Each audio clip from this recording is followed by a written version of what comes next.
जय श्री कृष्णा, जय श्री हरि। इंदिरा एकादशी व्रत कथा। पितृपक्ष अर्थात अश्विन के कृष्ण पक्ष की एकादशी इंदिरा एकादशी कहलाती है।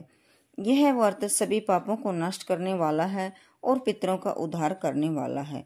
इस दिन भगवान शालिग्राम की पूजा की जाती है और पूजा तथा प्रसाद में तुलसी की पत्तियों का प्रयोग अवश्य करना चाहिए।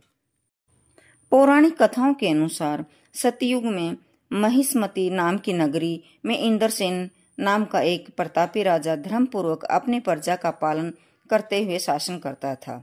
वह धन धान्य पुत्र पौत्रों से संपन्न था तथा विष्णु भगवान का परम भगत था। एक दिन जब राजा अपनी सभा में बैठा था तो आकाश मार्ग से महर्षि नारद उसकी सभा में आए। राजा ने उनको देखते ही सम्मान दिया और विधि पूर्वक आसन पर बैठाया। सुख से बैठकर नारद मुनि ने राजा से पूछा कि आप कुशल पूर्वक तो हैं, तुम्हारी बुद्धि धर्म में और तुम्हारा मन विष्णु भक्ति में तो रहता ही है। देवऋषि नारद की बातें सुनकर राजा ने कहा, हे देवऋषि, आपकी कृपा से मेरे राज्य में सब कुशल हैं तथा मेरे यहाँ यज्ञ कर्मादि नियमित रूप से होते हैं। आप कृपा करके अपने आगमन का कारण कहिए। तब नारद मुनि कहने लगे, हे राजन, मैं आपको आश्चर्य कर देने वाली बात बताता हूँ। मैं एक समय ब्रह्मलोक से यमलोक गया। वहां श्रद्धापूर्वक यमराज से पूजित होकर मैंने धर्मशील और सत्यवान धर्मराज की प्रशंसा की। उसी धर्मराज की सभा में महान ज्ञानी और धर्मात्मा तुम्हारे पिता एकादशी का व्रत भंग होने के कारण देखा। उन्होंने जो संदेश दिया है वह मैं तुमसे कहता हूँ। तुम्हारे पिताजी ने कहलाया है कि पूर्व जन्म में कोई विघ्न हो जाने के कारण मैं यमलोक में ही रह रहा हूँ। हे पुत्र, यदि तुम इंदिरा एकादशी का व्रत मेरे निमित्त करो तो मुझको स्वर्ग की प्राप्ति हो सकती है।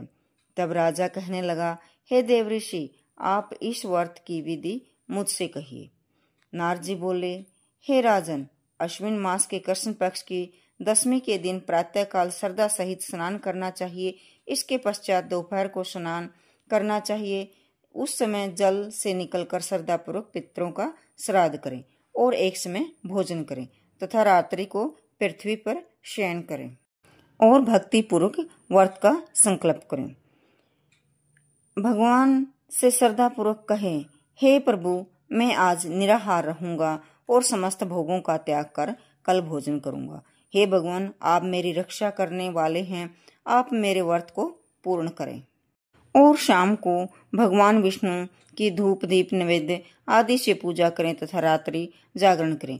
उसके उपरांत द्वादशी के दिन मौन रहकर बंधु बांधवों सहित भोजन करें। वही इंदिरा एकादशी के व्रत की विधि है। हे राजन, यदि तुम भक्ति भाव से इस एकादशी के व्रत को करोगे तो तुम्हारे पिता अवश्य ही मोक्ष को प्राप्त होंगे। देवऋषि नारद जी राजा को उपदेश देकर अंतर्ध्यान हो गए। राजा ने इंदिरा एकादशी के आने पर बंधु बांधवों और दरबारियों सहित इस व्रत को किया। व्रत के प्रभाव से आकाश से पुष्पों की वर्षा हुई। राजा का पिता यमलोक से गरुड़ पर चढ़कर स्वर्ग को गया। राजा इंद्रसेन भी एकादशी के व्रत के प्रभाव से इस लोक में समस्त सुख भोग कर अंत में स्वर्ग लोक को प्राप्त हो गया। हरे कृष्णा, जय श्री हरि।